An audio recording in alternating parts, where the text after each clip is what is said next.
You are taking a live look out to New York on this anniversary of 9/11. Thousands are marking the terrorist attacks there and all across our nation today. The annual ceremony at Ground Zero took place this morning, including the reading of names of the people who died there more than 2 decades ago.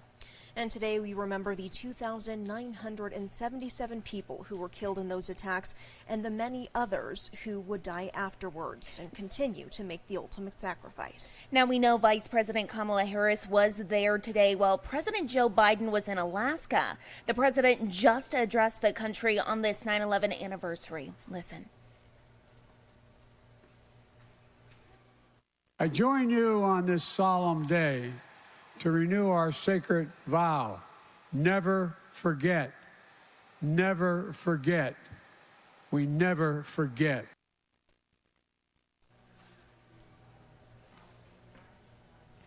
And here at home, thousands gathered at the Tucson Convention Center to pay their respects, partaking in the annual Tower Stair Climb Challenge. Now, the 2071 stair climb represents the 110 floors of the World Trade Center.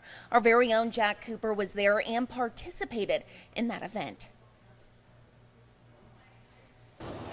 Early this morning, over 1,300 people showed up here at the TCC to take part in this year's 9/11 Tower Challenge. There were firefighters dressed in their full gear, police officers also dressed in their full gear, who walked around the TCC 3 times to represent the 2071 stairs of the 110-story World Trade Center.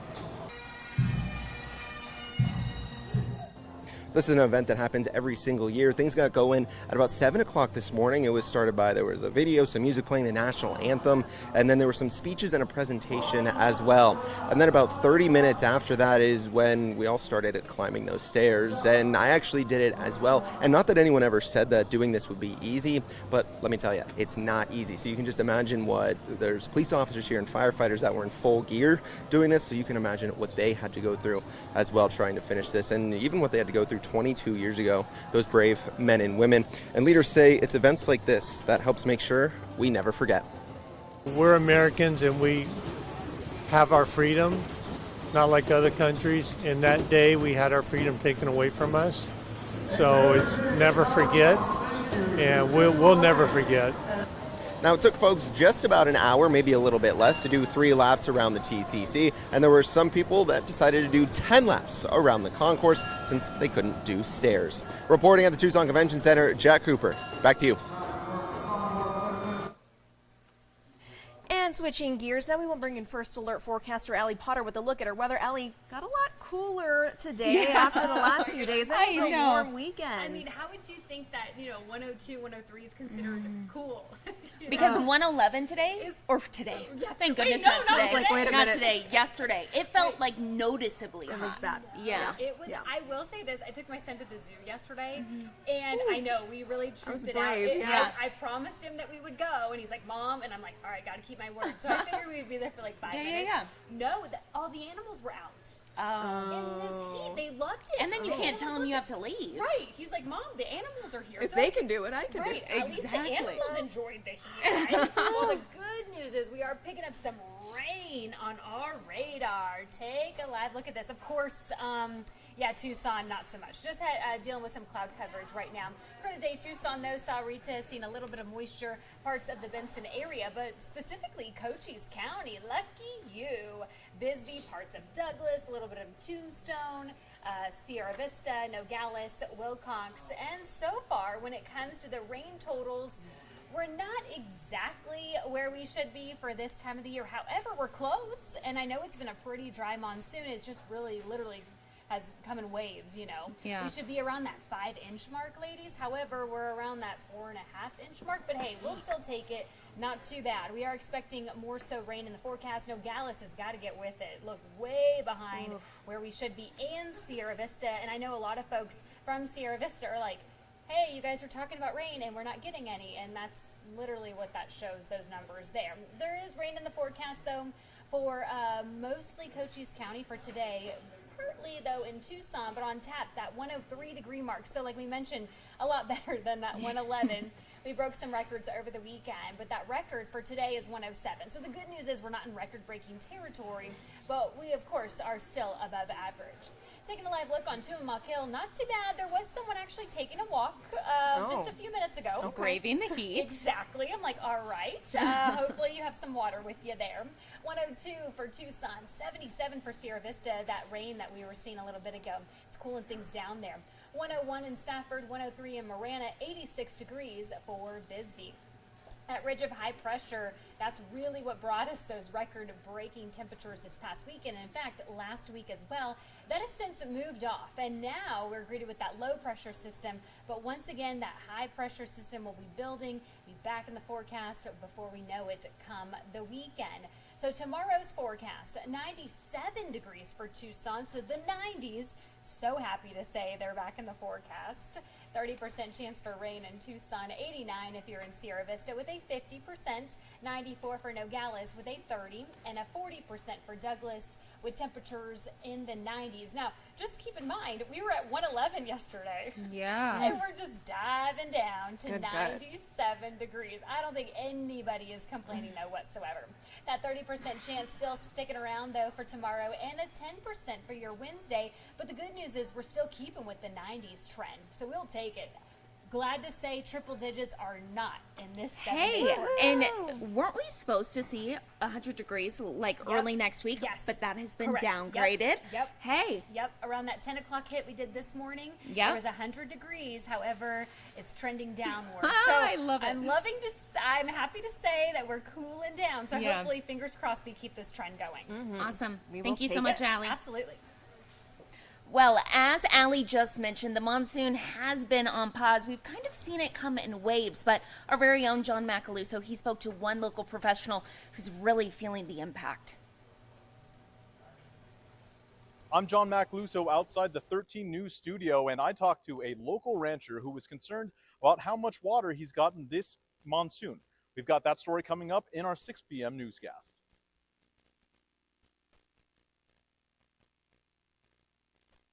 And taking a look to our website now, we have new details on a deadly crash out of Sierra Vista.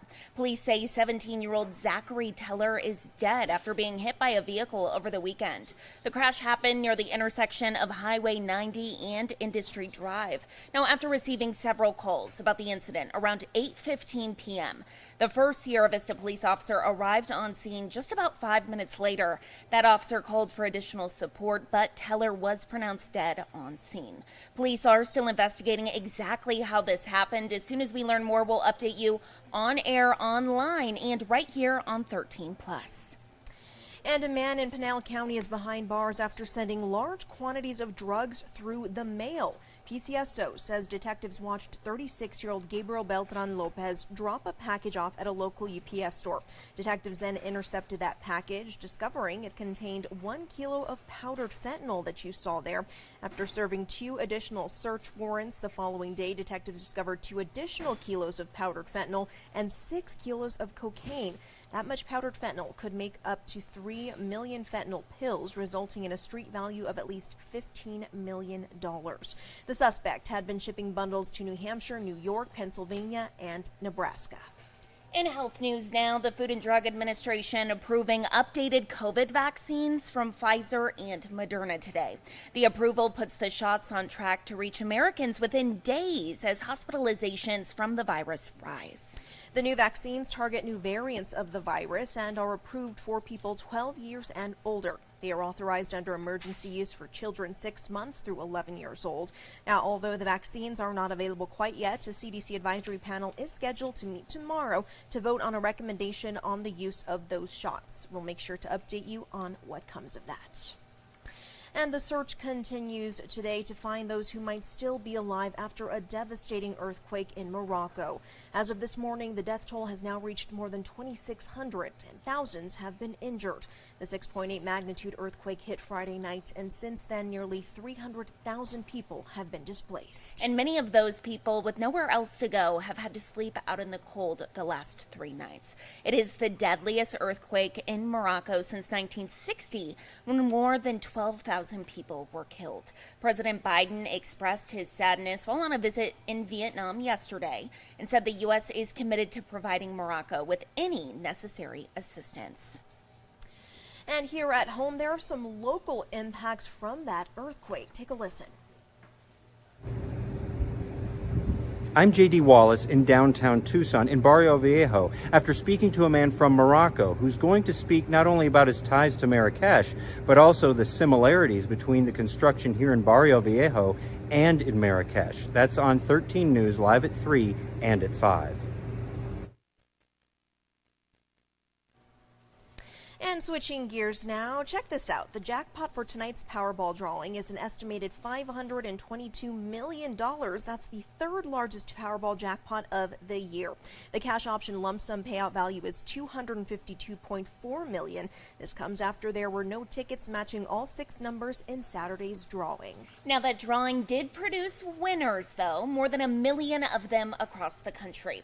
That included 2 tickets worth $1 million each in New Hampshire and Virginia, and a winning ticket worth $2 million in Florida. Now, the previous Powerball jackpot win was for $1.08 billion, the third largest Powerball jackpot ever won. That was on July 19th, and there have been 22 consecutive drawings since then without a jackpot winner. So, Mary, do you play ever? I do not. I like to encourage others to play, but I don't usually do that. I'm not the luckiest person, so I'm like, why try? You know, I try. Well, it takes me to read a story like this on the news, you know what I mean? Sure. And I'm like, I really need to stop at the gas station and buy a ticket. Yeah. Because you can't win if you don't play. You know what I mean? Exactly. Oh, Carson's using the slogan already. All right. Yes, go buy it a is true. ticket. It is true. It is true. Well, let's switch gears now to another exciting story happening today. Dairy Queen is celebrating its new fall menu with a special deal.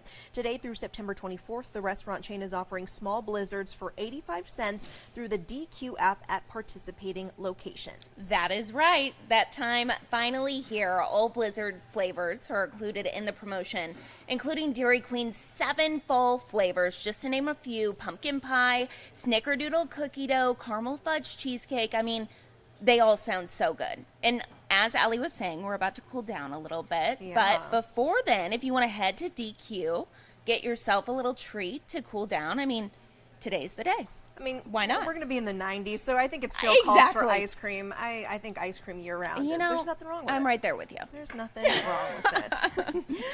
All right. Well, thank you so much for joining us for this CTV FastCast. I'm Mary Coleman. And I'm Carson Courier. Tune in at 7:30 for more news and weather.